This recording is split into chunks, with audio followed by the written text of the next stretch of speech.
السلام عليكم ورحمة الله. ازيكم يا حبايب قلبي؟ عاملين ايه؟ يا رب دايما تبقوا بخير. النهاردة بقى هنعمل احلى بسبوسة جامدة جدا بطريقة سهلة وبسيطة قوي. شايفين؟ تعالوا بقى شوفوا معايا الحلويات ديت. بسبوسة جميلة وسهلة وبسيطة قوي قوي. بصوا، كانت طالعة بجد تحفة ومرملة وجد جميلة وشرباتها مظبوط جدا جدا. وبصوا الترميلة بجد حلوة قوي. بصوا بقى هنا بوريكم بقى، بقول لكم بقى ايه، انها بجد كانت حلوة قوي بطريقة سهلة وبسيطة، وكان شرباتها مظبوط جدا. وبصوا بصراحة سهلة قوي، بس فيها حبة تكات كده بسيطة هي اللي هتطلعها جميلة. مش عاملة زي الكيكة بتبقى مرملة زي بره، بتبقى بجد دايبة. وشرباتها كان مظبوط قوي قوي. بصوا انا بس بوريها لكم في الاول عشان تقوموا بقى كده تتشجعوا وتقوموا تعملوها معايا. بصوا ترميلتها حلوة قوي. وبدون كلام كتير ويلا بينا على المقادير. دلوقتي بقى هنعمل ايه؟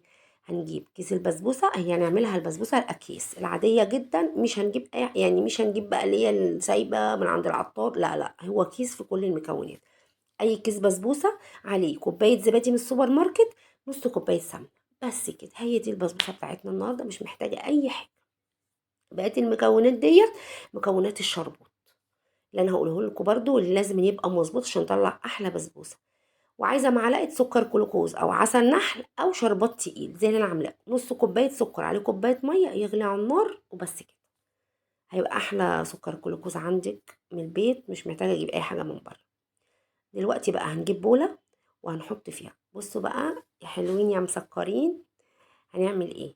خليكم مركزين معايا قوي في الخطوات عشان خاطر بجد تطلع معاكم احلى بسبوسه زي اللي انتوا شفتوها بالظبط. كوبايه الزبادي عليها نص كوبايه سمنه، تكون يعني دايبه، ما تكونش جامده يعني. بس كده، كوبايه الزبادي نص كوبايه السمنه ومعلقه سكر الجلوكوز او الشربات التقيل. بس انا ما حطيتهاش، هحطه دلوقتي مع البسبوسه، بس هو اتحط في المرحله دي. واقوم بقى مدوبه قوي بمضرب سلك. مفيش مضرب سلك زي ما كانش جنبي دلوقتي، استسهلت، هي برضه هيدوب بالمعلقه زي ما انا عملت كده. بصوا ما تصعبوش على نفسكم اي حاجه، بجد حرفيا 5 دقايق هتكوني مخلصاها، هتاخد بس مجرد سوا في الفرن وبس كده. وده بصوا هنا دوبته خالص كده بايدي، ده بالسمنه مع الزبادي. التكه اللي فيها ما تحطيش معاها كيس البسبوسه اللي بيطلعها مش ناجحه. البسبوسه وعامله زي الكيكه، اولا بنكتر البيكنج باودر فيها. البيكنج باودر بنحطه فيها بيبقى بيخليها تتنفخ وتبقى عامله زي الكيكه.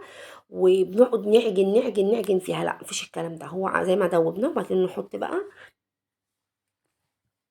زي كده. هنحط عليهم بقى ايه الكيس البسبوسه، وبايدينا هنفرفط بصوا بايدينا، لو مجرد ندخل كل المكونات في بعض.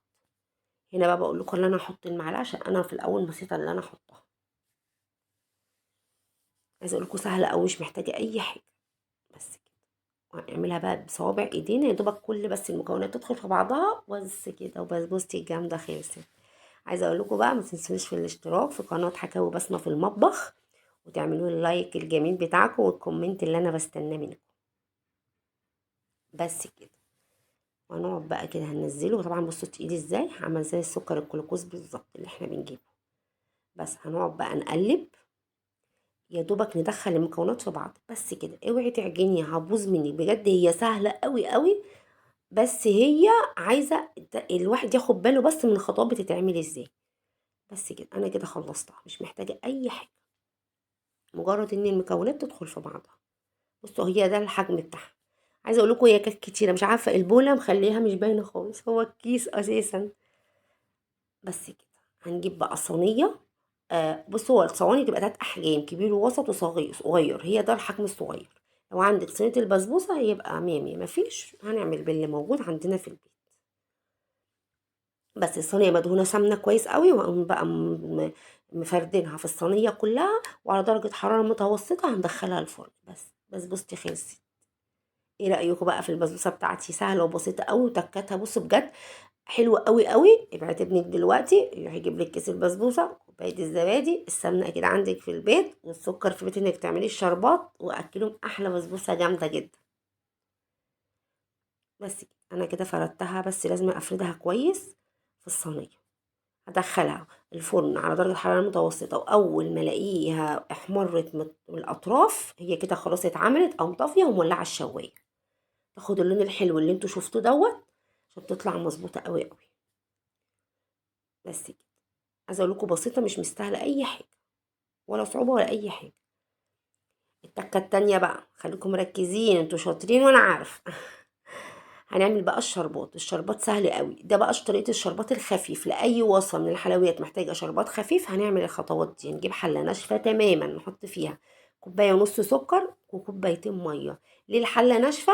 عشان خاطر الناس بتقول السكر بيسكر بعد ما تركنيه عمل سكر، لان الحله السكر لما تيجي تفضيه بيبقى الحله فيها ميه، بيبقى جاي عليها، ما بتيجي يعمل بيبقى بيسكر منك. بس كده. خديه على البوتاجاز وما تقلبهوش تماما، مش هنيجي جنبه. احنا هنحطه على النار لغايه ما يغلي، واشوف بعيني ان السكر داب، اقوم بقى مقلباه تقليبه بسيطه، لو عايزه مش عايزه خلاص كمان. بس انا بصي هنا بقى عشان اوريكم قلبت، انا ساعات ما بقلبوش خالص. في المرحله دي بقى اقوم حاطه عليه نص الليمونه يا دوبك دقيقه واقوم طافيه. بس كده، مش محتاج اي حاجه. والشربات سهل برضو، الناس بتستصعبه جدا، لا هو سهل قوي قوي، مش محتاج اي حاجه. متنسوش بقى في الاشتراك في القناة واللايك والكومنت الجميل بتاعكم. بس بصوا بقى، بسبوستي خلصت ايه وبقت جميلة جدا زي ما انتوا شايفين، واتمنى بقى ان انتوا تجربوها بتركاتي وحركاتي الجامدة اللي انا قلت لكم عليها.